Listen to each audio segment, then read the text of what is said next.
Hello, everyone, and welcome to the Monoxide Podcast. Today, we are talking to Blake about his rallying experiences and the tools that he creates for rally organizers. He is also part of one of the largest group buys of Gen 5 Viper ACRs ever.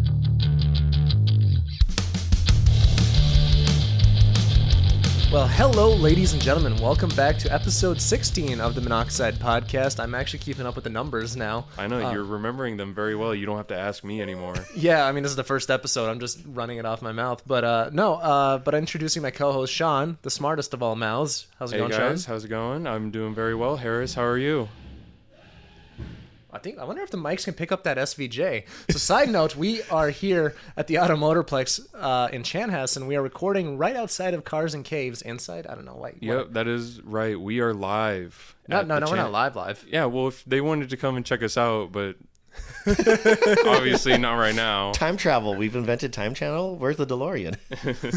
We should get somebody on here with a DeLorean at some point. That is really loud. But anyways, we got to introduce our guest, Blake. I don't know how to describe Blake. There's so many different ways. You're a Viper connoisseur enthusiast, as is your wife. With you guys have your matching Vipers. Part of you're most known for, in my opinion, the big old group buy, which we'll get into that at some point. You're a techie guy. You create very fun tech stuff, especially for car people. I mean, how would you describe yourself? Well, that's pretty much it in a nutshell. I mean, I usually tell people, as lame as it sounds, I'm like, car enthusiast, sometimes a carpenter, code poet because sometimes I write applications, and runner of my mouth because I used to do podcasts and I do a lot of speaking at engagements and everything. So yeah, I mean, that's me in about 2 seconds. Yeah, that's quick. I mean, I was expecting like 15 more minutes of that, but damn, good podcast. Well, I mean, we got to get to the content. Joke. Yeah, I almost I'm didn't not going to say anything anymore because you have that in your head. That's your joke. Well, here's the deal. I'm like Adam Sandler. I transcend comedy. I don't know. I didn't know I was supposed to wear my cowboy boots today. Dude, I know life is over when I start wearing Crocs. That's yeah. Okay, I was about to check. Nope, I'm not wearing Crocs. We are a no Croc household. The only reason why the kids have a couple pairs of Crocs is because the grandparents bought them. That's the only reason why they're allowed to come home. Well, the Crocs, not the kids. I mean, the kids. I guess we can. Dude, I can't remember somebody. Oh, who was it that posted? I think it might have been Grady or somebody. Somebody on Krone was wearing Crocs, and they're like, "Yeah, that's the fastest Crocs have ever gone." I think it was like 200 miles an hour or whatever. Oh yeah, there's a few Crocs usually on Crown. Dude, people get a little comfortable on rallies. I'm like, guys, especially if you have a challenge type rally, it's going to be a lot more running involved. Like, for example, Carmunity. Use my code, but like this season, like it's gonna be a lot of challenges. Monoxide. All right. Well, yeah. You can't just say use code. Use and code. Not put in code. Use code. Buy a ticket. But yeah, save $100. But anyways, that was just an impromptu plug. But that's because I forgot it the last 3 episodes. But anyways, back to Blake. So I have a few people that have been excited to hear from you. I have like techie friends, and they're like, oh yeah, sounds like perfect for me. So let's start with that background. So what are you? Little code poet and all that fun stuff. So do you hardware, software? I mean, what do you do a lot of? I've kind of done a lot of all the different aspects of technology. It's my primary focus has always been on mobility and doing things with like wireless technology and understanding how to get devices and people connected to it. And that started way back in 1999 when I went to the University of Minnesota as a freshman. I'm like, hey, this is really cool. But I've been using computers since my grandpa bought me my first Mac Classic way back in the late 80s, terrorizing bulletin boards and doing all sorts of stuff. And it's always been like, I knew technology was going to take off. I knew that was going to be something that was going to be big going Early forward adopter. in life. Yeah. And I actually wanted to always be a mechanical engineer, and I wanted to go work for Dodge or somebody. And I wanted to build cars. Like I was a mechanic in high school and everything. So I'm like, cars are cool. I got scared off by thermodynamics, so I switched into computer science. I absolutely hated programming when I was in college. Like I couldn't stand it at all. I'm like, this is dumb. This is lame. I hate this. So I went on the networking side of things. But now I spend so much time doing application developments because there's so many different use cases for technology. You have an idea. It's like, okay, how can I sit down and write that? Like last night, I was working on 2 brand new applications, just started coding away, started writing them, figure out what's going on with it. So I've done a lot with hardware with server support to understand the ins and outs about how the servers. I've built some of the largest wireless networks in the world on cruise ships, airports, malls, stadiums, you name it. But I've always also had application in the background. It's one of the things I tell my daughter, especially, is like, diversify your income. Right. Don't just rely on one income stream. So I always had the wireless as what I called my main job, and then the application development was, okay, this is something I can do on the side from home. I don't really need much other than just my laptop to do it. That's been the great thing about like all the cloud technology services that are out there now. You can spin up servers in seconds for whatever you need. So it's I use freaking this. gnarly how quick. Yeah. It's scary how quick it is. And I've been watching a show on Apple TV called Extrapolations, which looks at climate change across the different decades and how choices today impact choices in the future. And one of the things that they focus on is cloud storage, cloud servers, like the whole cryptocurrency and everything, the compute power that's necessary for that, how that's impacted our carbon footprint. It's not so much as vehicles, it's these things that nobody ever thinks about, which is the compute side of it. So anything with technology, I'm a huge fan of, and I get involved in a lot of it, looking at different ways of doing, like I said, tracking people. I've had, and not in a nefarious way, but looking at it from, how can you provide security at malls to be able to track kids and know where the parents are? We've got systems in place that have helped locate large groups of violent protesters that have gone from certain city centers into certain malls and areas, and you can track them and understand who's the agitators and who's actually there on good causes, but who's also just an agitator that goes around the world. Because everybody has a fingerprint. We all have, and it's not just what's in your DNA. You have a technology fingerprint as well that it's really scary when you understand some of it, but understanding it then also helps me, okay, how can we build this in a way that is not so scary? That's the tough part, right? Because people, there's adopters, but then it's just kind of towing that line of like what's acceptable.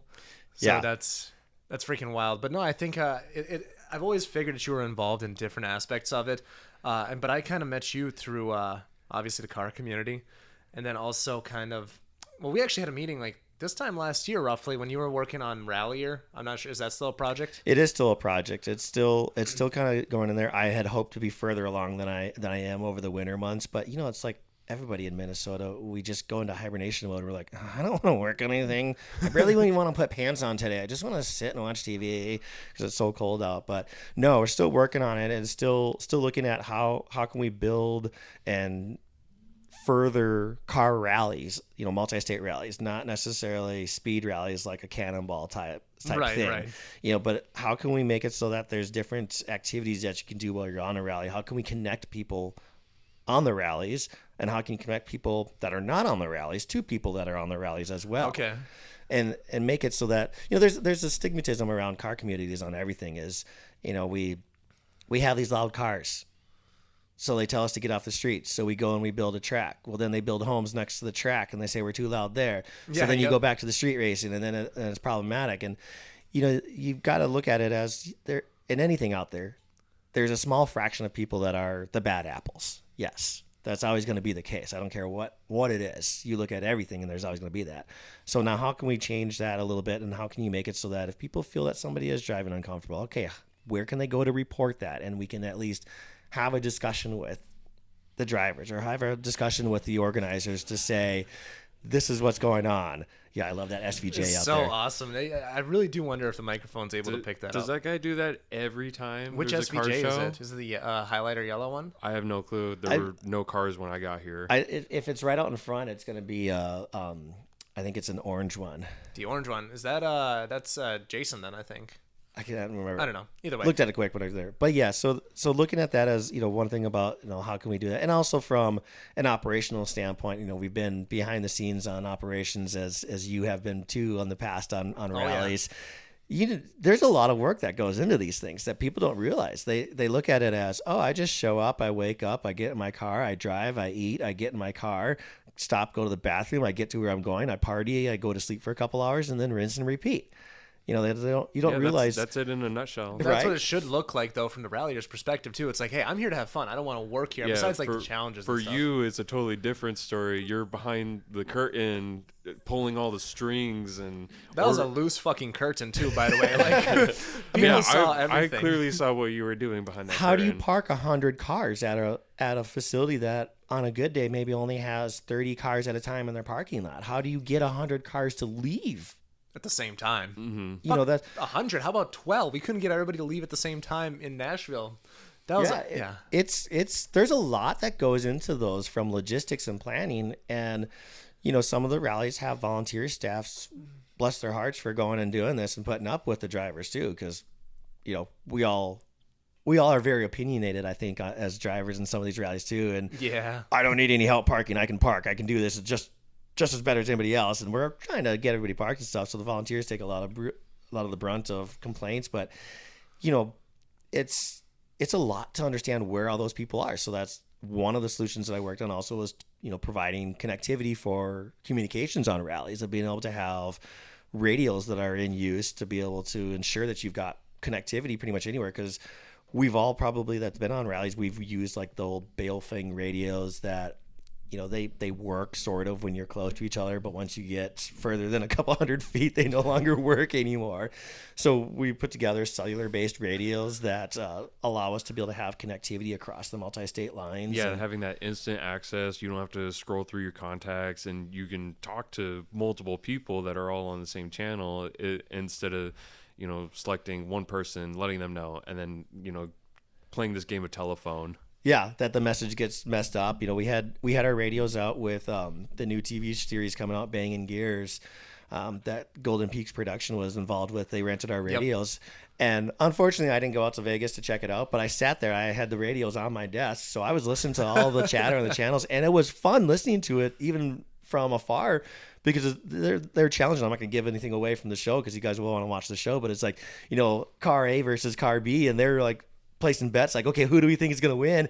And all of a sudden car B completely upsets car A that they thought was going to be a no-brainer win. I'm just sitting there, I'm just like, I wish I would have seen that live, but at least I'm hearing it on the radio. So yeah, communication on rally events is so critical when you've got people, and it's also critical for the drivers too. We rented some of our radios to teams that had three or four or five cars in their crew, so that they could all communicate with each other just to say, I need to go to the bathroom, or I need gas, or whatever was going on. Or now, are these like CB radios, or are they handheld? Like what? It's a hand. Basically, it looks just like a Balefing style two-way radio, but it's cellular based. So essentially, it's an Android phone that we dumb it all the way down so that it's not trying to get speed. We don't care about throughput. We don't care about trying to, you know, pull a 100 meg file down quick. We just need the bare minimum of connectivity.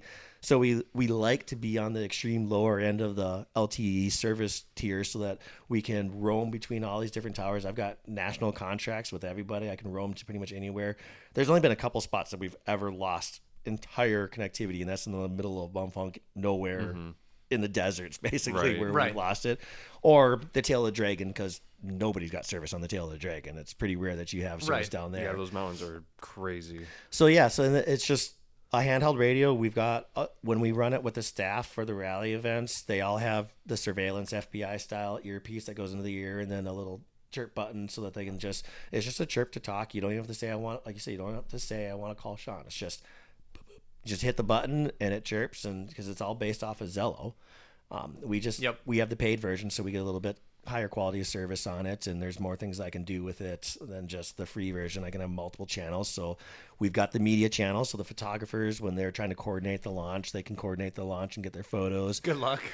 Yeah, and then once the rally is past the launch, they move to their own channel, and they can be like, okay, where am I? Who's here? Where are you at? Where's the rally? Where's the group? So they can find them and stuff. And so yeah, it works really great for being able to provide quick connectivity to a lot of folks, and you know, I love it. It was great. I remember when I downed 11 tacos at Bravas, when you were telling me all about this. Yeah, so I've told this story so many times, but I think it's time to make it officially public. So basically, you and I met up at Bravas last year, which is like a street taco joint. And he was telling me about this business, and I ordered 11 tacos. I was planning to bring some home. I'm like, I just wanted to sample all these different things. And there was this old lady, like next to us. She wasn't that old. She was. I mean, She- define old. She's not grandma age. She had her fucking card, dude. That was at the AARP for sure. For a fact. But anyways, she's like maybe like a foot and a half from Blake Snow's, right? Because the table right next to us. And she's like, "You're not gonna eat all of those, are you?" And then I took that as a challenge. So I'm like, "Fucking right, I am." You see how big this boy is? Yeah, I'm like, cause like she challenged me, and then I got to taco number 9, and she's like, "Wow, you really ate a lot. Looks like you're running out of steam." I'm like, "I fucking am, but I will show no weakness." Yeah, and then you put 2 tacos in each hand and you're just shoving them down your throat. It was the total Cobra Kai moment. No mercy. It was freaking ridiculous. Dude, I had a tray of tacos.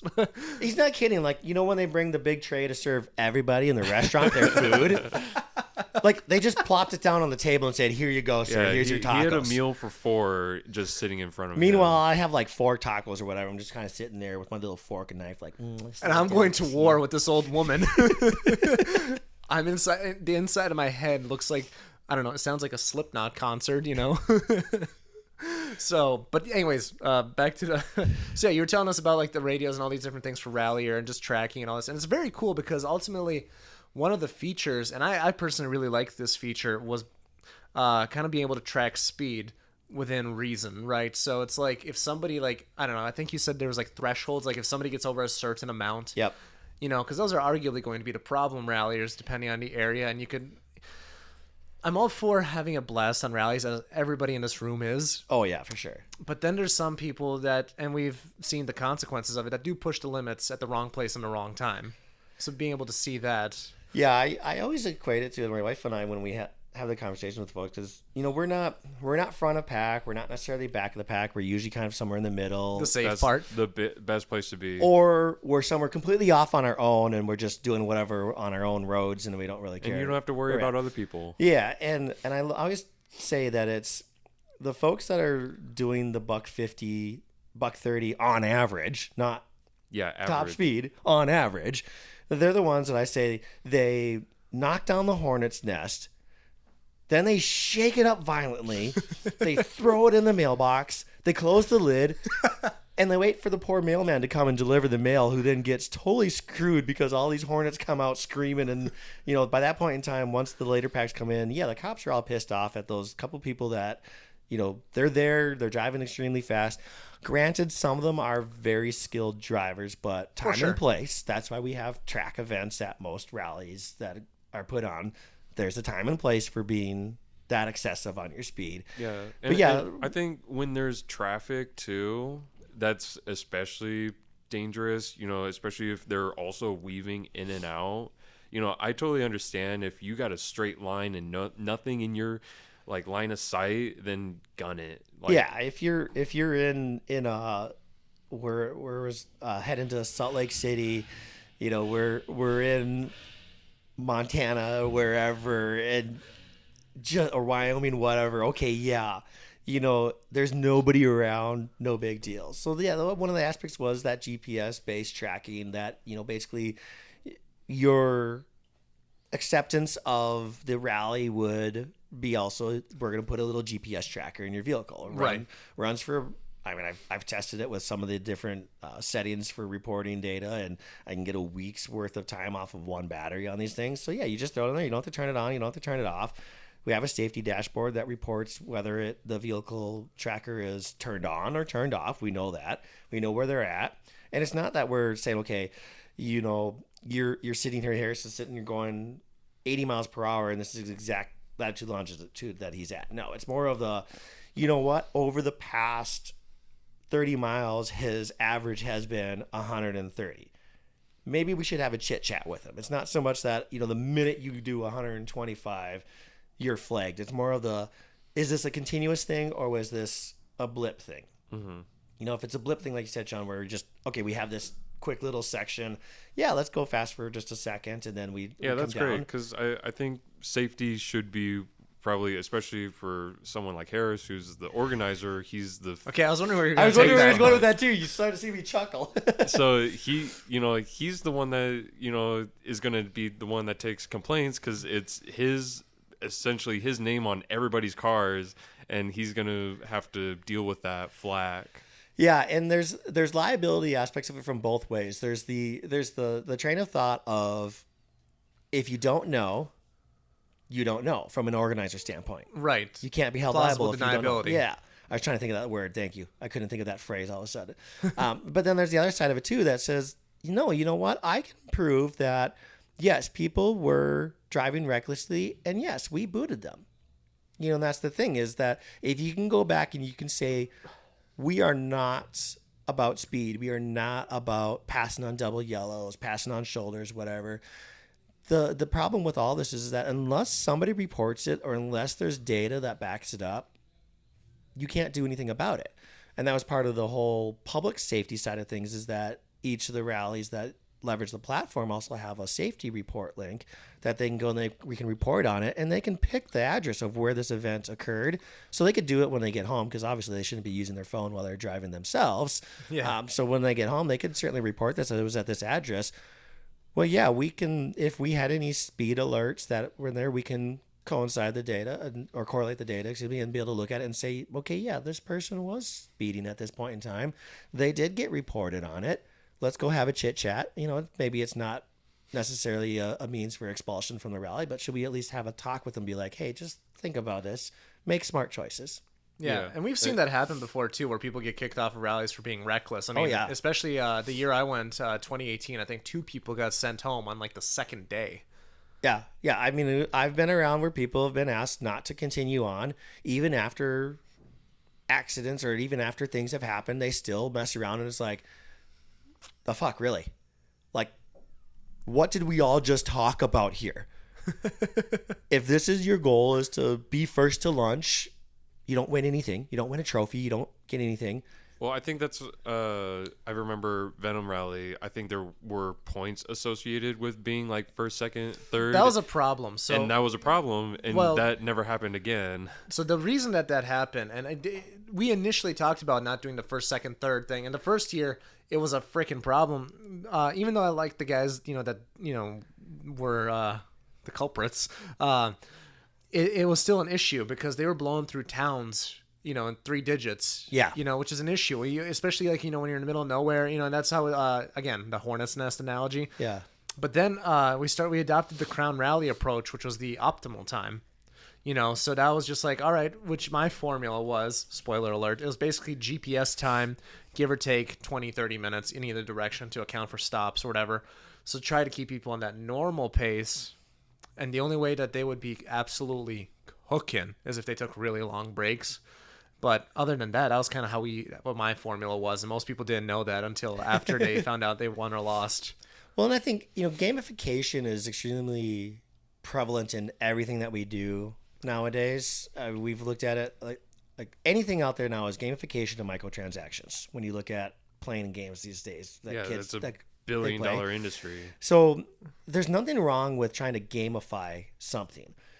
It's figuring out what's a safe way to gamify stuff. Like think about things like, okay, maybe have it be where you get awarded XP points because you drove for 10 miles with somebody new.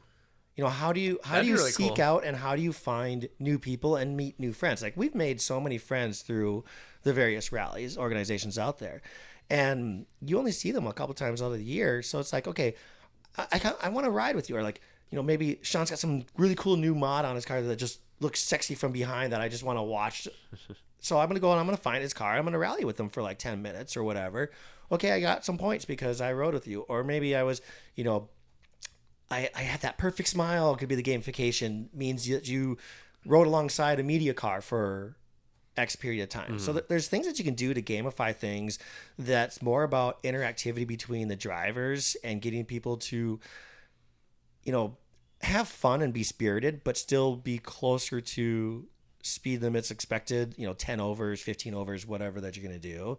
Right. You're That not going makes to more prison sense. off that. Or even think about things like, how can we get it so that we can bring, instead of bringing profit to these cities by means of tickets, how can we bring profit to these cities by means of saying, okay, there's, like, for example, we're coming back from Omaha the other weekend, and, Blue Bunny has the largest ice cream manufacturing plant in the world in Lamar's, Iowa. If you didn't know that, there's a fun fact for you. So there's a ice cream parlor that's in downtown Lamar's. It's kind of a de facto road trip destination stop for a lot of folks. Right. So Cool. make it be like, get 30 XP points if you stop and upload a photo of your receipt from grabbing some ice cream at the Blue Bunny Parlor. I'm lactose intolerant, Blake. Come on, this challenge is, I'm sure they have an ice cream for you. No, you just have to deal with it and then use a bottle or something. How many XP points do I get for shitting myself in the car, Blake? I'm sure they sell bottled water. That's or what a box is soy for. cream.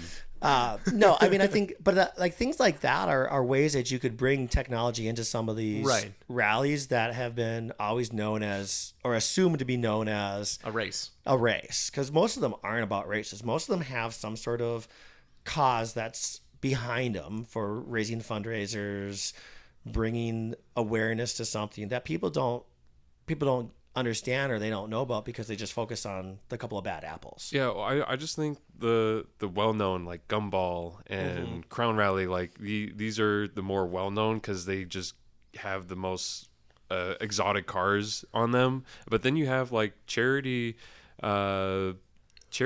rallies like what was that? Cannonball out of the cities here. Oh, There's Survivors Rally. Like yeah. These are a little less known just because they're just kind of more local and they don't grab as much attention.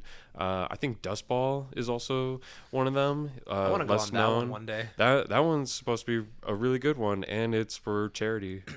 Yeah. I feel like most, especially the bigger rallies, they do have an aspect of charity. I mean, Crown Rally probably did the best with Rally for a Cause. I can't think of anybody else who's raised more rally-wise. Yeah, it's just about at $1 million, if not a I think little it over. surpassed that Yeah, last we did year. surpass it last year.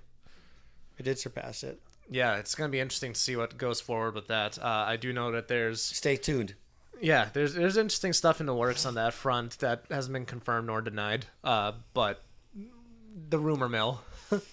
But yeah, no, I really am happy with what you're doing on the tech side of things. I think it's going to be great if it's adopted correctly. And ultimately, if you were to work with like an organizer, there's a lot of customizability too. Yeah. Like versus like what I wanted versus what Crown Rally wanted, right? Like, when you were explaining what they were going to do potentially and what they ended up doing versus what I was thinking to do for my rally, rest in peace. But it's interesting. And the customizability that you bring to the table is pretty sweet. There were some features on the website that I liked. I can't remember what they were at the time, but like it was basically like kind of like a full integration thing. Can you talk about that at all? Yeah, so we've got some plans for in the future as well, and around how do we enhance the driver and the co-pilot experience as well, and maybe bring some more joy to the co-pilot other than just I need substance. Hey, remember we're still alive. It's bathroom break. Oh wait, that's the person in the back seats that's supposed to do that. I think by the rules of the road. But so anybody that knows me and knows my cars, my Viper ACR, you look at it and you'd be like, the fuck's going on with this thing? The dude's got a big CB whip off of the back of this Viper. I don't have it on right now because I'm rebuilding the entire system. So technology and putting stuff inside of the cars has been a huge goal of mine as well for these rallies. Is that from a VIP perspective, like I would love to be able to just hand you basically a box or a tablet even, Sean, and say, okay, this is your rally box. So let's go back to like which Fast and the Furious was that when they were running for Borrega down in Mexico going across, and they got the box that said, when the GPS calls, you drive. So like having that same style idea where you've got that unit that you put into your car, suction cup mount or whatever, that has your maps, it has the rally routes, it has the comms, so it has the two-way radio system built into it already, and everything is self-contained in there. Then we also have that all built in on the website as well for having discussions, having photos. Basically it takes Facebook out of the equation because Facebook is a huge privacy concern. Yep.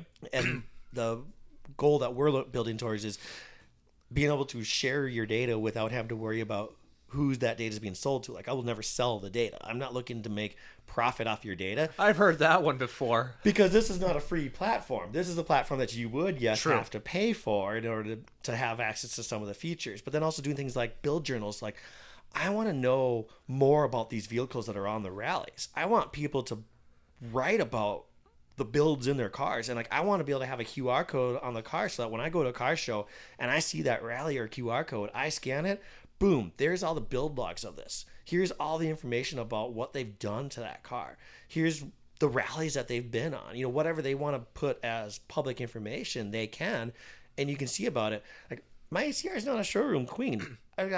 I was mistaken on a Facebook post that AJ tagged me in the other day asking me how many miles on it. I only said like 28,000. I've got 36,000 miles on my ACR. I'm like, oh my gosh, okay. I mean, yeah, doing 6,000 miles worth of rallies every year will add up pretty quickly. Yeah, that was a pretty sweet. And I remember when you drove the shit out of it on the salt flats too. I can't remember who was losing their minds about that. Oh, I didn't go mine on the salt flats. You didn't? No, that was just a desert, right? It was on a dry lake bed.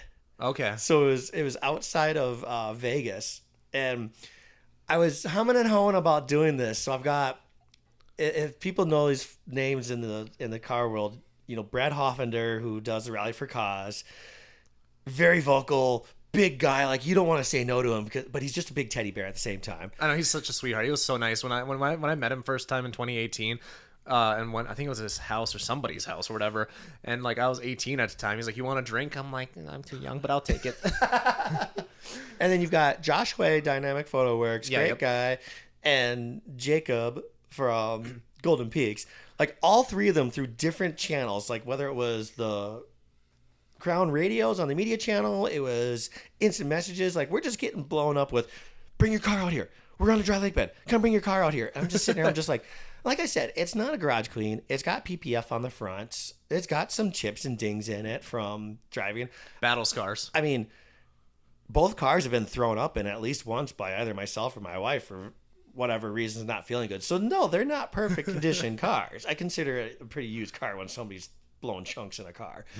So I'm sitting here. I'm like, do we want to go out here? I mean, it's been a long drive. We were staffed, so it was, you know, we had to run a lunch stop, so it's really tiring. Well, we're getting closer, and closer, I mean like 10 miles out. And I look over and I see this huge dust cloud out in the distance. And I'm like, that's got to be them. Fuck it, let's go. So we start driving towards this dust cloud, and I got to tell you, we got some of the most amazing photos of my awesome. Car.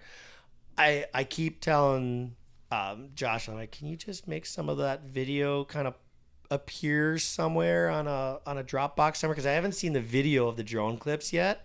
I've only seen some of the photos, like what Alex and them have been taking, but there were so many awesome photos on it. Did the car get filthy? Yes. Was it worth it? Oh God, yeah. It was just so much fun. There was other people that were just out there too, just having fun.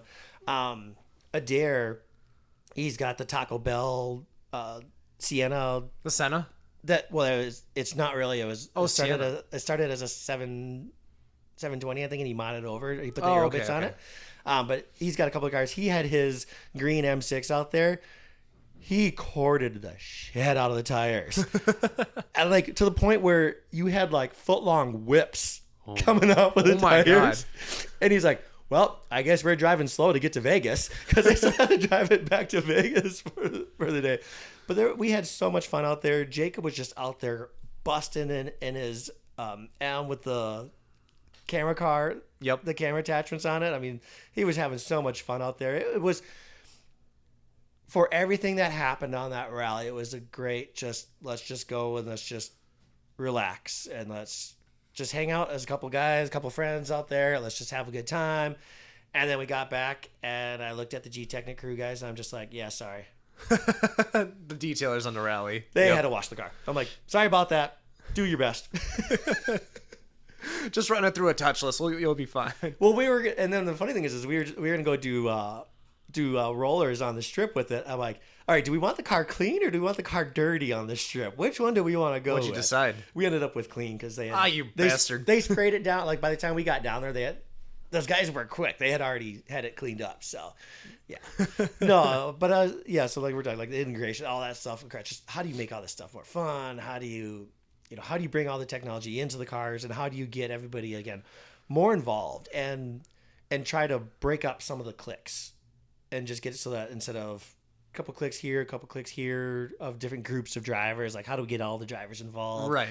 How do you entice people to want to do these rallies? And we've had folks on especially that West rally, we had folks that don't know how to use Zello. So I ran the free Zello channels for Krone, and they're like, well, how do I set this up? How do I use this? How can we simplify that entire process to get everybody involved? Because even sometimes on those Zello channels, you might only have 30, 40 people involved on it. And if you've got a car pack of 100 plus, a lot of people are missing out on the fun of the communications. Oh yeah, that's half the fun too. Is the group chats and then the Zellos.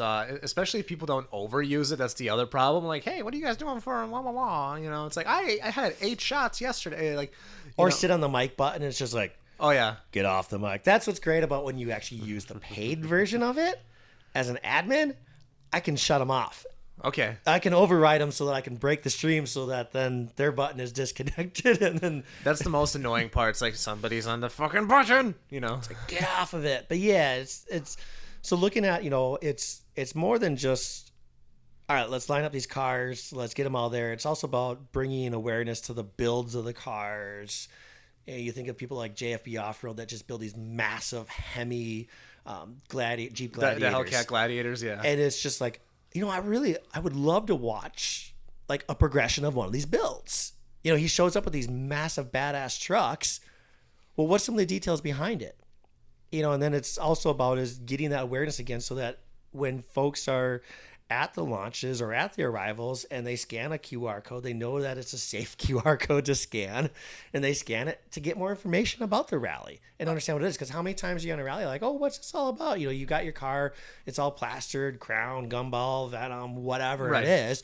Like, well, what's all this about? And you don't want to be rude and say, well, I want to kind of keep moving because we got 8 hours of driving still ahead of us yet today. But you also want to drive awareness to it and discuss it with them. So you want to make sure that there's ways to more easily engage with everybody out there, whether they're a participant or not. I think another cool aspect of that would be conversation, right? Even between ralliers. So let's say you were to scan someone's QR code, you see their build. Well, now instead of having that, 5 to 10 minutes of like, what's done to the car, you can ask specific questions like, oh, what about this part of the project? Because like, especially people like, well, more like Sean, because your car is modified to the gills, all of them. But basically, if somebody comes up to you, what's all done to it? Well, that part is done to it. Now you can start talking about the specifics and get into the more fun part instead of a rinse and repeat answer.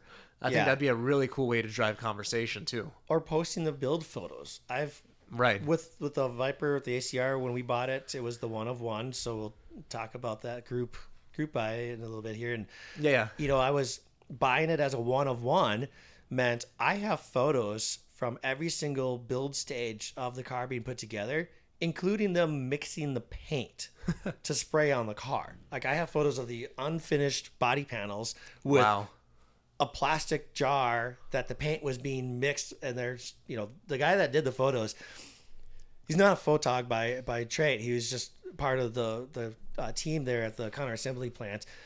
But he was able at least to capture interesting enough photos about what the steps of the process were going, like pouring the actual paints together to mix them, to come up with the colors and stuff. So like, you think about having a place that you can post all of that, all those photos in there, and somebody can look through and see it. Because we have a book that we made, a photo book that we printed out, and we have it at a lot of the car shows, just because people like to flip through it and see, like, that's so cool. Oh my gosh, you got like full build photos of this thing being put together. I mean, that's what's fun to me about going to car shows, is seeing things like that, because then, it's great for you to rattle off all the mods that you've done out of your car. Mm-hmm.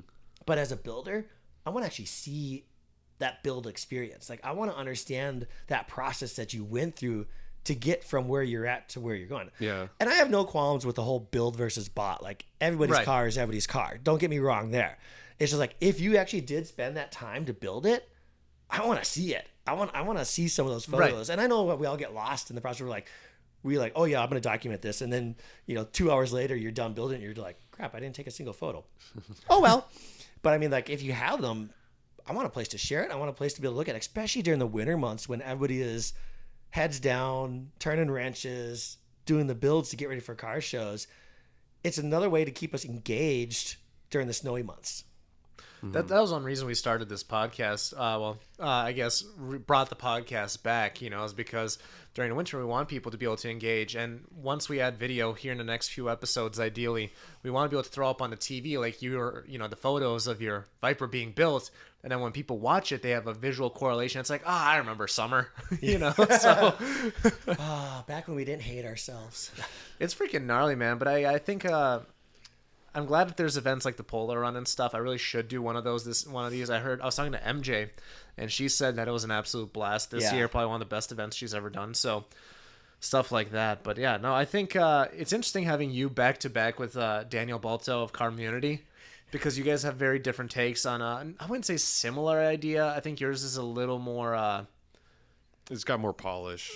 It seems like you really know you're doing the work. You are the coder. No, you have the polish, but also you don't have the stress of like investors or whatever. Like, you're doing it at your own pace, I feel, or at least that's from my understanding.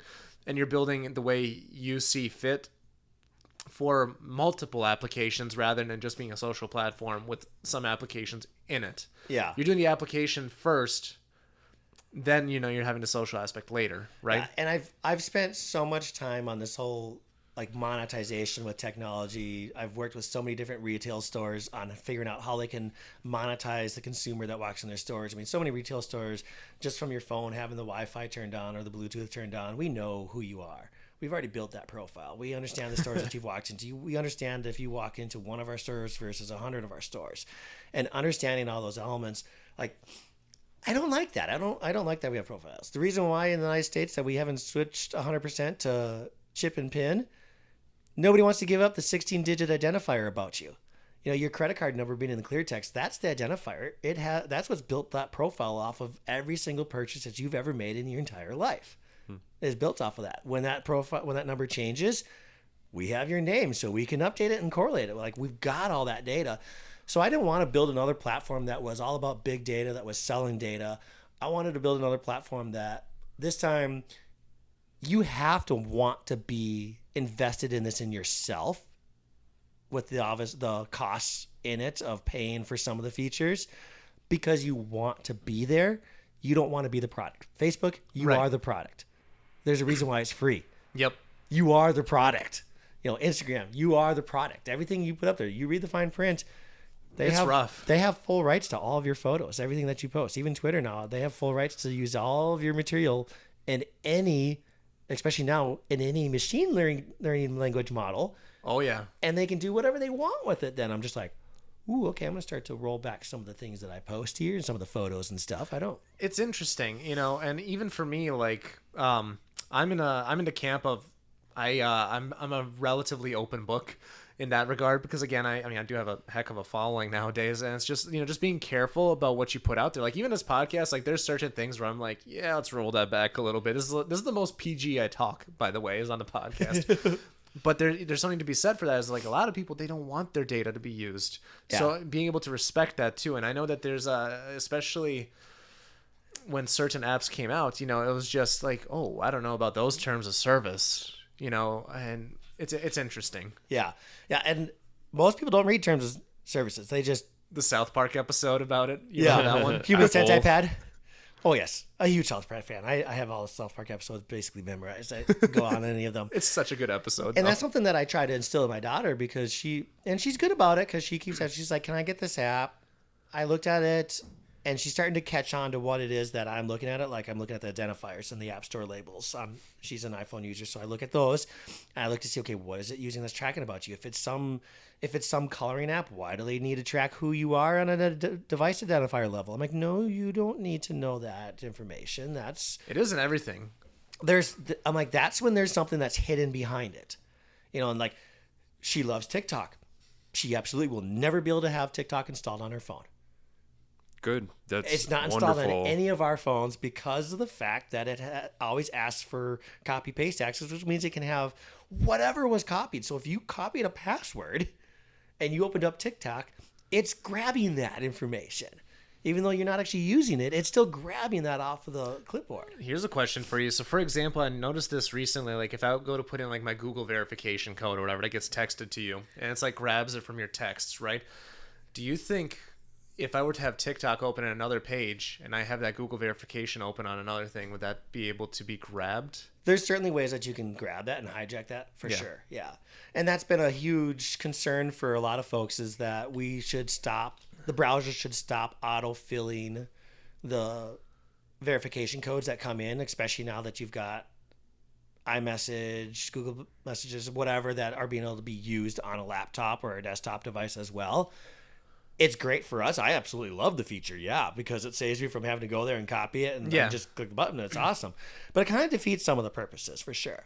Like the security, I mean, we could spend hours talking on security and what you can do on what you shouldn't do on the internet. I mean, security has been another thing that I go way back deep into on compromising plenty of things and proving to people that their systems are not as secure as they think they are, and being able to get away with stuff. And again, that's why my wife and the kids come to me and ask, like, okay, what can we do with this app? Because, I did all that stuff back in the day. Like I said this, I can't remember where I was saying this, but I made this comment and my mom just looked at me like mouth dropped, like, really? You did that? So back when I was younger and we had dial-up days, when all the modem sounds to get online, those were loud. Like, you couldn't sneak online. You weren't always connected. So I remember putting pillows on top of my modem to be able to muffle the sound so that I could go online late at night or early in the morning and do whatever I wanted, whatever I was doing as a kid on the internet back in the day. Oh boy. So it's like, the security for me, like I've been around the block so much time around different applications, understanding security, trying to figure out what we can do, that, that's the other thing that I keep bringing into it, is like data integrity, data protection. I want to make sure that all of our data is secure and safe, and we're not getting rid of stuff, and we're not sharing things that shouldn't be shared with other folks.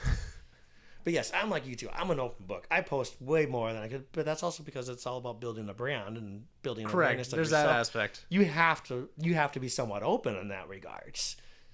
It's interesting, and that's what I try to coach people on too, especially when they're building stuff. I'm like, put stuff out there that shows who you are. Don't fake anything.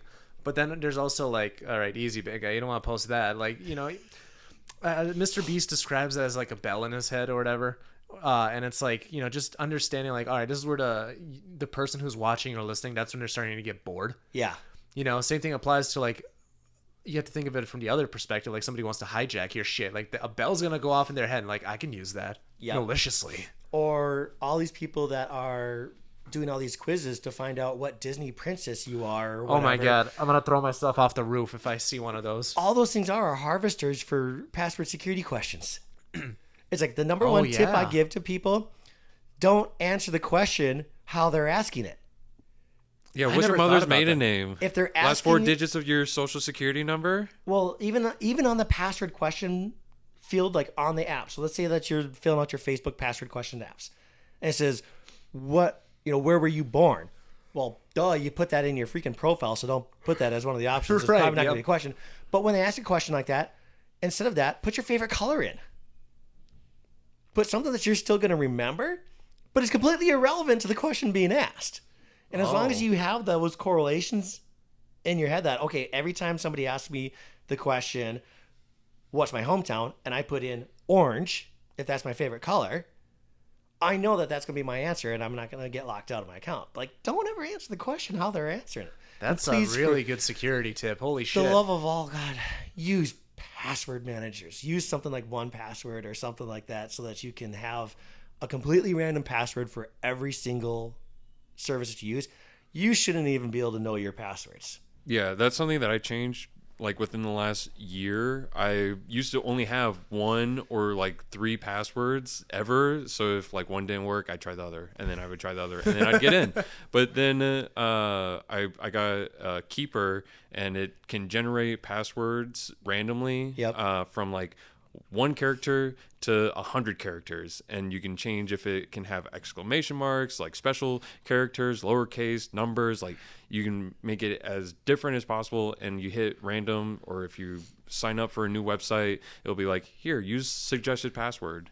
Yeah, I also recommend folks, Troy Hunt, he's a security researcher out of Australia, Microsoft MVP. He set up a website called Have I Been Pwned? So just do a Google for Troy Hunt and security, and this will come up. But it's a legit service. You can sign up. He goes through and he gets all the data breaches. He scours the dark web for all the data breaches out there, and he parses them and loads them into it. And you can get an email that if your email address was included in that breach, you'll get an alert that says what information was included in that breach. So there's a lot of cool things from security that you can do. That's freaking gnarly. Like I said, you can have tons of conversations around those. Yeah, and I another thing that we're gonna, as this podcast gets into triple digits, we're gonna have a lot of repeat guests, so we could always get super deep in different things. And you're one of the few people that's involved in a million different things, and they somehow correlate. Like, Yeah. where you manage to find the sweet spot between tech and cars.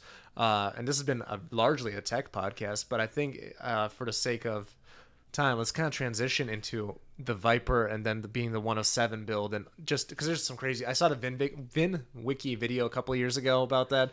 I'd love to see hear your perspective on it. Yeah, so it was pretty interesting. I bought my '05 SRT10 used. Viper has been my dream car. Like, I grew up wanting a Viper, American Muscle, anything like old Cudas, all that stuff. I was never really the guy that had the Lamborghini poster on his wall. That just wasn't my cup of tea. It was all about American Muscle. So then that really lame ass TV show called Viper came out. It's got horrible acting, but it's got a Viper in it. It transforms too. Yes, and they just sold one of the Defenders I off. saw. Oh, I so wanted to buy that. It was on Bring a Trailer. I'm like, yeah. I want to buy this, but no, I had no money for it. So I saw the Viper. I'm like, this thing is amazing. It is like raw. It is not like anything else that's on the market. It's crazy. So bought the 05 used, and then I started wanting the Gen 5 Vipers because obviously there's some creature comforts in there. There's some new technology in it. So being the tech guy, I'm like, ooh, I want some of this technology. And Dodge then announced, all right, this is it. This is the last year to make these. And I'm just like, just going back and forth. I'm like, okay, do I buy one? Do I order? Like, I'm very particular on how I want it. I don't want stripes. I'm not a stripe guy. I can't stand stripes on the cars. Like, there's some that are done really well, and I will enjoy it, but I don't want to own a striped base Personally, car. yeah. Yeah. And I want certain colors. I don't like red. It's my wife, if she puts it screams middle-age crisis. So when we're looking for a Viper, she can't buy a red one, and you can't buy a silver one because there's too many of them. So out of the 05s, there was not really much anything else I could buy until I randomly found this Copperhead. I'm like, this is sweet. I love this. So we decided, okay, we want to try to put it in an order. And I was talking with Matt McCarron and a few others in the Viper Club, and he's like, "Yeah, we got a group that wants to buy." I started talking about the details. I'm like, "All right, I can swing this. Let's do this. Add my name to the list." So then I was another one. So I think I was like the 6th or 7th. I was like one of the last ones that was going in the list to get this. So we all got together on it and trying to find a dealership that would work with us. Like, everybody's like, no, can't be done. We can't guarantee that you're all going to be able to pick up your car at the same time. So if you don't know the history on the Viper, at any given day, only 3 came off the production line. It was one of the last cars that was 100% hand built. Robots did not molest the car body until the absolute last end when it was doing the gap analysis to check to see how the panels were fitting and everything like that. Wow. Okay. It was hand painted. Engines hand built, everything was hand built on the Viper. So there's not many that come off these product lines. So they're like we can't guarantee when you're going in because some people want custom colors, some people want factory colors. So that kind of determined where you were on the product line as well. So like nobody's like, no, we can't do it. Or they wanted some insane ADM on top of the price. Like, no, we're bringing you 7 sales that you don't have to do any work for. You literally just need to put the paperwork in. Like, you don't have to sell us on this. It's already done. We just want to put in these orders. Everybody knows what they want. We just have to put these orders in. So finally we found the guy, Sean Grady, down in Atlanta. He's like, yeah, I could do this. And if you watch the VinWiki story, he's like, yeah, I said we could do it. I had no idea if we could do this. He never told us that from a standpoint. He's just like, no, I can do this. So we trusted him that he could do it, and he pulled it off. He was able to do it. We got all of our orders in on the last, like it was either the last day or the second to last day. Like they closed the orders the next day. Wow. I was like, oh, talk about cutting it closer. That was crazy. So we got our orders in, and then we started looking at colors. I wanted to do Copperhead. Dodge was like, no, we're not gonna do that because on a 1-of-1 program, they're like, we're not gonna do that pearlescent top coat, which is the defining factor on a true copperhead. They're like, we'll get you as close as we can, but we're not gonna do the pearlescent top coat. I'm like, all right, that's fine. So we started getting the paint samples to come in and started, put them on the trunk and the hood of the 05 to see how they matched in the different colors. I'm like, yeah, it's not as, it's more orange, it's not as red, but I like it. Let's go with it. So it's the only Gen 5 that's ever been painted in that color, which would make you think I would baby it even more because it's not like I can go find another body panel for the thing. But no, we just drive it. So we got the order in, and then all of a sudden you start getting the notifications like, you have new photos to view in the concierge section. It's like, my car's being built. So the orders went in October. I started getting the photos around January. Like, ooh, okay. We were supposed to pick up the cars in August. That was the expected time frame. And I start getting photos already, and I'm just like, I'm like, this thing's going to be ready a lot sooner than August, I think. This might become a problem because, of course, then I'm sitting there having the debate of, do I keep the 05 or sell it? I originally sold my wife on getting in the ACR on that we were going to sell the 05 to pay for it.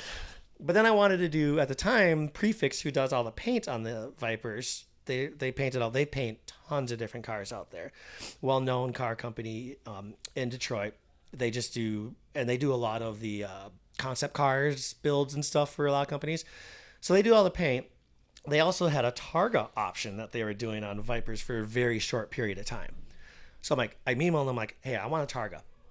Like, yeah, we're not really doing them anymore because there was a weather stripping or something that they used that they couldn't get anymore. For the Gen 5s? Well, because some of the parts were leveraged because there's never been a convertible or anything on a Gen 5 other than what Prefix did on their Medusa conversions.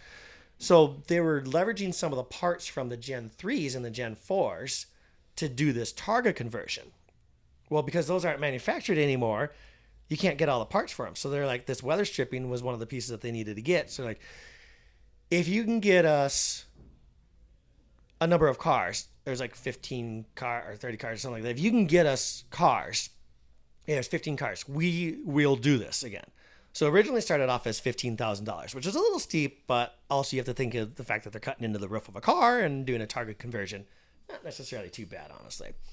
So we started looking at this, and I started like calling around like, okay, who wants to do this? I'm like, McCarran, do you want to do this? Christopher was also part of this. I'm like, you guys want a Targa?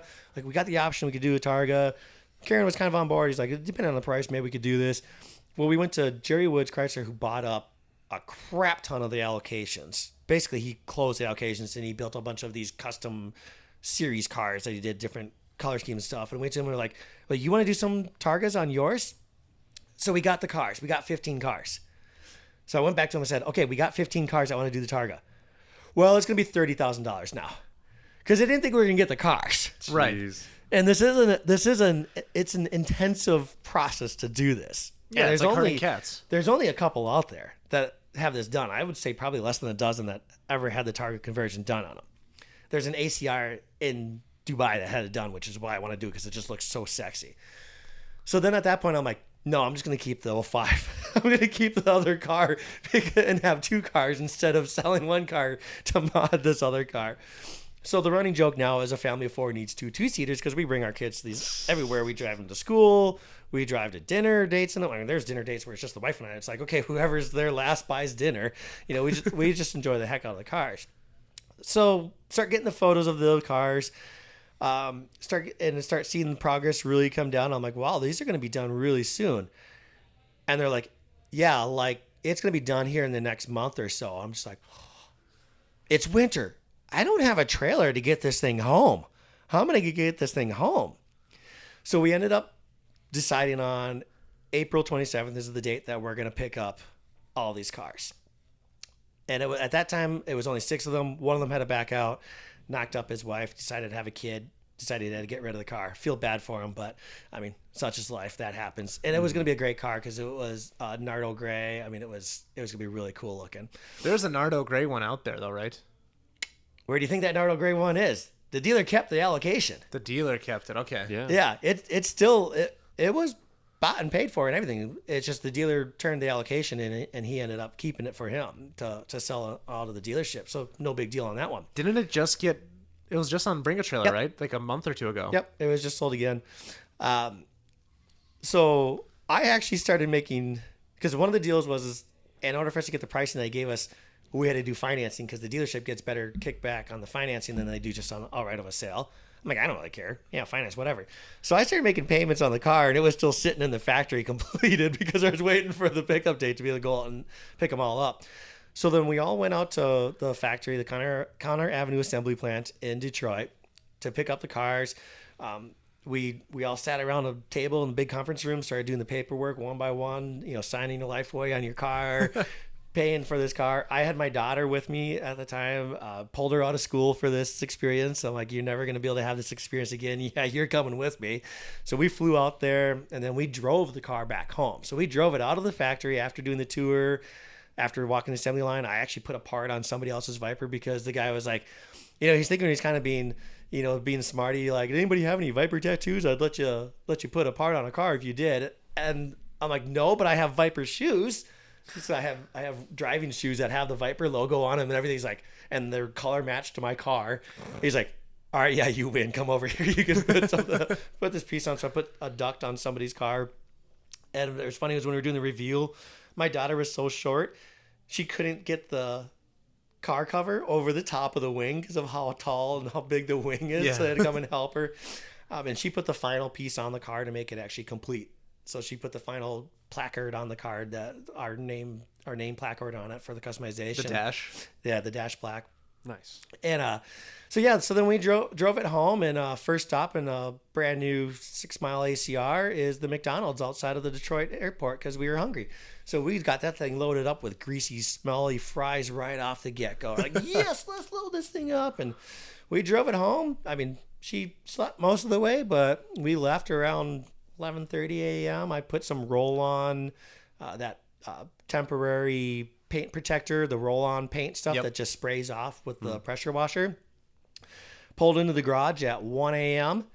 It was a nice long day. There was a couple moments as we were going through Wisconsin Dells because it was sleeting and you're on damn near race slicks. So yeah, it was fun, but it was a really interesting experience because all the cars, while they're all of them were ACR Extremes, they all had their own uniqueness in, okay, who did carbon bits, who did which color seatbelt and which color driver stripes, who opted for the 18 speaker kit because I need music. Yes, the sound of the V10 is amazing, but I need music too in my life.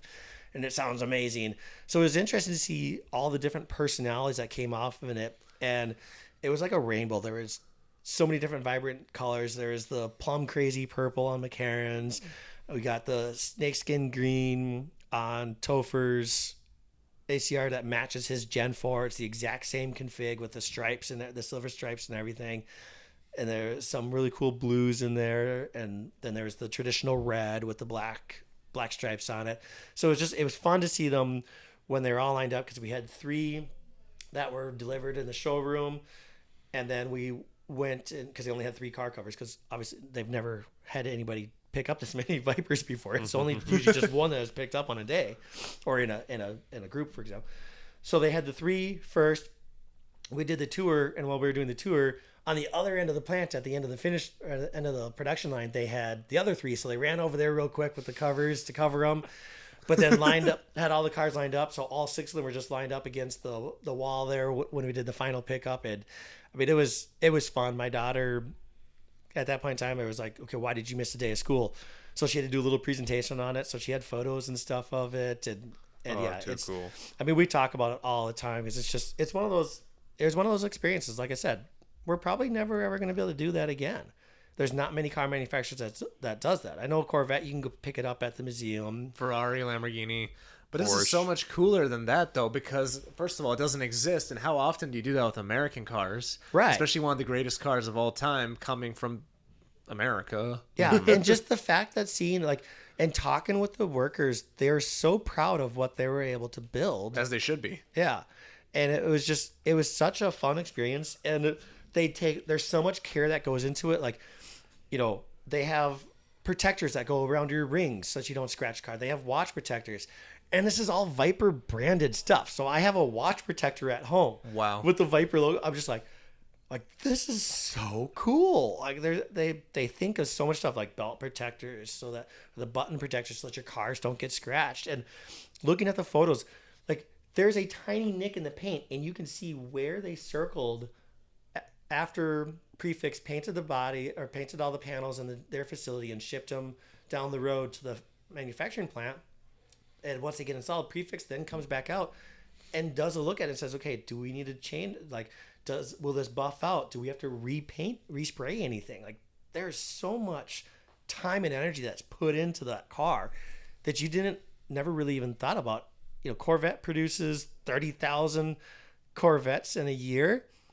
The Viper's only ever produced 30-some thousand in its entire lifespan, all the way back to 1992. Yep. Yeah. It's crazy, man. And after hanging around Minneapolis Mopar for as long as I have, all the what's it that called? Guy's crazy. Well, he's so awesome, though. I've learned so much from him when it comes to Vipers too. And I grew up Mopar, right? So I knew a lot of fun facts. But man, like when you get into stories like this, and that's why I was really happy to have you on. I think you're our first Viper guest as well, right? Yeah. I think so. It's about damn time. But I mean, there's not too many Viper owners out there. No, I mean, and it's funny. It's because we're known, at least down around in the Chaska-Chanhassen area here, because there was a next door posting during COVID. The guy wanted to do a card show in the Fireman's Park at Chaska, and right at the bottom was, "Oh, P.S. If anybody knows the Viper couple, can they invite them, please?" And I was just laughing. I'm like, oh yeah, my neighbor saw it and sent it to us. I'm like, yeah, we're known. It's like, I talk to people. And if the minute I say, yeah, we're the ones that have the orange cars, and they're like, oh, yeah, I see you guys driving around all the time. You're everywhere. You guys are like, I legit drive it to Home Depot if I don't need to get anything. I've had copper rods sticking out of the cars before. It's like, why not? I love it. You're a true car enthusiast that absolutely drives the shit out of their cars. And the fact that you guys bring the Vipers together again, 2 cars, 4 kids, you know, or no. Not yet. Not ever. Not We're ever. done. 2 cars, 2 kids. Otherwise, you got to get another Viper. Yeah, true. Well, yes, I do. As scary as it is, the daughter is a year away from getting her learner's permit. Oh, wow. Okay. Yeah. Is she going to learn it in the Viper? No. She's got to learn how to drive a manual, right? Her first car will be a BMW 3 Series that's a stick shift, so she can't pay attention to their phone, and she has to pay attention to driving. Okay. I like it. I've already had There those. goes that SVJ again. And on that note, let's do our wrap-up, actually. Our usual question, because we have been here for quite a minute. We should probably check out the show at some point. We do like to ask this questions, Sean, if you want to. I can't think of it off the top of my head. I don't know why you're so terrible at this. So if you could only pick 3 cars, they're going to be your daily, your track car, and your show car. What would they be? Ooh. I mean, you daily the ACR, you track the ACR. Don't prompt him. He's got to do some thinking now. ACR is a show car. You know, honestly, I would probably say, Any budget, by the way. yeah, I was gonna say at this point in time I have any budget so I could afford the consumables. I would say ACR track every day, because that thing is a beast. Like, I'm not even anywhere close to hitting anywhere near limits of that thing, and it's still so much fun on Road America and on the tracks. So I would say track would be the ACR. Show car, Jesco, or the Gamera. Okay. Yeah, that's like your Cars and Coffee show car. Yep. Yeah. Just because, so beautiful. Koenigsegg. Daily, you know, right now I'm actually leaning towards like a TRX, or the one that I really want to get is I want to get a what's the Vengeance by, was it Renzvani? It's basically the armored truck. Yeah, it's an Escalade. Like, don't get me wrong, it is an Escalade with a body on it.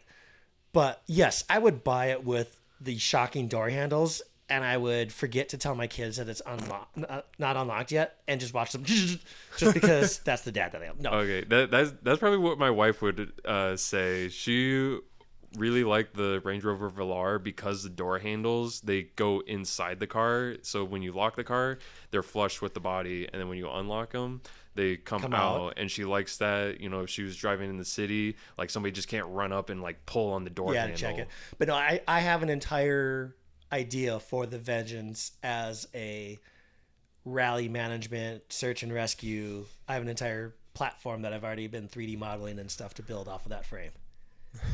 I just need. I love it. I just need $300,000. So yes, those would be my choices. Yeah, well, can you put a price on safety? No, you can't. No. And at the Clearly rate they that did. we're going, well, yes, they did. But at the rate that we're going, I might need that armored vehicle to go into some of the big cities. It's freaking gnarly. Well, I think that, I mean, actually, you can answer this question or not. I'm just curious because I do remember that dealers couldn't even get rid of Vipers back in 2017, 16. The hindsight, if we knew what we knew back Oh my god. then, oh my gosh. My We'd question, all be millionaires. Yeah, ain't that the truth? You don't have to share this, but if you want to, what did you pick it up for back in 17? Or do you Well- want to keep that off the radar? Below invoice. Below invoice. Yeah. Jeez. So that's nuts. And so there's one of me. There's one side of me that is kicking myself for putting 36,000 miles on it. Why? No. Because yes, I could have a $400,000 ACR because I could certainly sell it up as the fact that it is the only color that's ever painted in that. It is a pretty good spec. The only thing it is fully spec'd out with the exception of the interior and exterior carbon bits. Those are the only things I did not get on it because I'm like, it was like $3,000 for 13 bits of carbon that are really small. I'm like, I don't really care about that. No big deal. Right. So there's part of me that, yes, kicks myself for driving it. But then at the same time, I have 36,000 miles from driving that vehicle. Are you kidding me? I could care less. And I honestly could sell it for the same that I paid, if not more, with my 36,000 miles on it right now. Oh, you could still get a gnarly amount, especially for the right lunatic me, that would build it to the gills. Or AJ, because AJ keeps asking when I'm going to sell it, and I keep having the same answer for him. Never. Never. Yeah, see, that's the thing. Like, you beat yourself up for driving it, but I can tell you're not that guy who just buys cars and lets it sit. Like, that is such a sad life clearly. for so many of these Viper ACRs with triple digit miles. It's so sad, and you really get to enjoy that car, where a lot of people see those cars and they're like, oh man, like it should be driven, like all the seals are rotted out, like you can't even drive it now if you wanted to. You'd have to rebuild it. Yeah. And it's crazy. So I think you shouldn't beat yourself over that, because I would be the same way. If I had an ACR, it'd have over 20,000 miles on it. I have one relatively low mileage vehicle, and that is a 1980 Dodge pickup truck, D50 Custom, that was my grandpa's, and I'm at like 73,000 miles on it because it was the garbage truck up at Lake Vermilion. That's all it was. That's like, in terms of age to mileage, that is the lowest ratio vehicle that I have. And it's just because it was grandpa's truck. It was a truck that I loved when I was a kid. I always wanted to play it, and he willed it to me when he passed. So that's another vehicle that I will never sell, even though there is an extremely long list of people that want to buy that truck. Mm-hmm. Wow. It's just, that's got history onto it. But yeah, drive vehicles. They're meant to be driven. Enjoy them. And you live by that motto pretty freaking well, man. So We try. We really do. you guys do more than try. I mean, you guys have accomplished. I mean, is there any ACR Extreme out there with higher mileage? I didn't see any. No. Doubtful. In that comment section. No. And everything for us, it's doing car shows like this. We've trained our kids to search out kids. We're not, the creepy people with a van and free candy in it. It's like, find the kids, tell them to sit in the vehicle. Parents are always like, no. I'm like, dude, let the kids crawl on it. Like, they're so worried about kids crawling on the seats and stuff. I'm like, look, I have two terrible kids right here. No, I love them. They're great kids. But we have two kids that are in the vehicles on a daily basis. It's like, our whole goal is to let others enjoy these as well.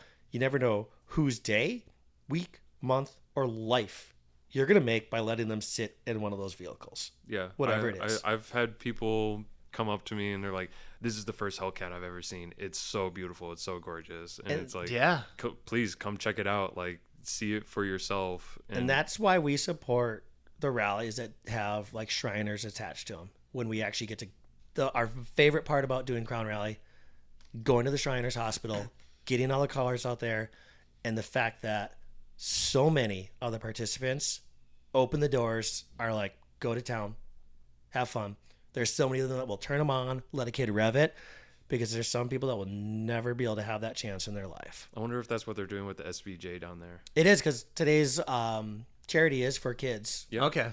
So, but and I think, you know, we're getting long on time here. We've got to wrap it up. But I think that is what's important for all of us that are car enthusiasts. That's the one message that I would love to spread more is at the end of the day, it's just a car.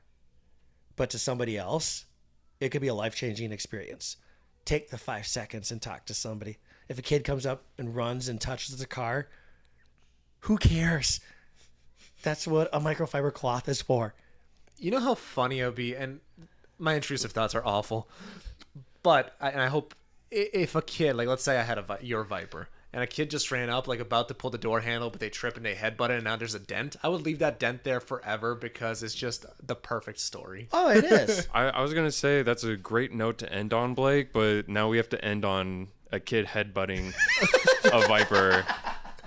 So Leave it to Harris. Thank you for Totally getting the moment. the last word in, Harris. No, and I think, yeah, I fucked it. But no, my point being is, I really wish there was more people like people like you, Wheeler. I remember Lambo Dad when he did the I want to have 3,000 kids sit in my Lambo. I always tell the story. Or draw on his Sign it. hood. That was That's- so awesome.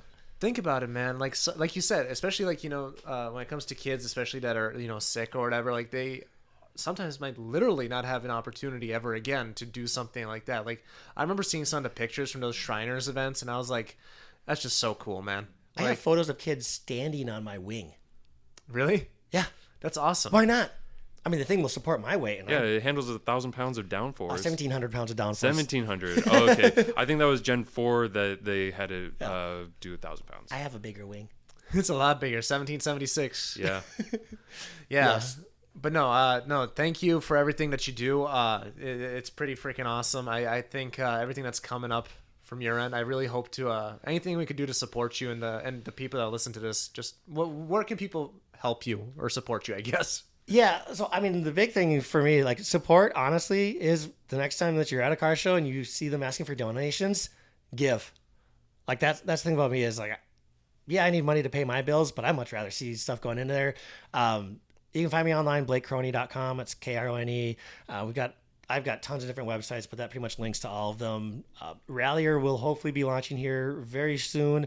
We're just putting some finishing, polishing touches on, the aspect of it that is not free. I got to get some money for it, so we're just working out some of the kinks there. But that's going to be launching, hope this summer yet, unless I keep adding more features to it and then sidetrack myself even more. But yeah, just support people in the community that need help. That's the biggest thing for me. And there we go. We ended it on the better note again. Great. Oh no! Don't you challenge me. And you guys can find me at 1MN Mopar. I'm on Instagram. That's just about the only place I'm at. And then you can find the host, Monoxide, at Here. you already know. If you're listening, you already know. That's a good one. Here. No. Presume. Yeah. Well, thank you very much, Blake. I really hope to do more of these. And can I go sit in your Viper now? You can go sit in the Viper. Yeah. Okay. I'm gonna go challenge that wing too. No, I'm kidding. I mean, you haven't had 11 tacos today, so you should be good. Yeah. Well, thank you very much to the two of you, and on to the next one. Yeah, thanks for having me. See you next time.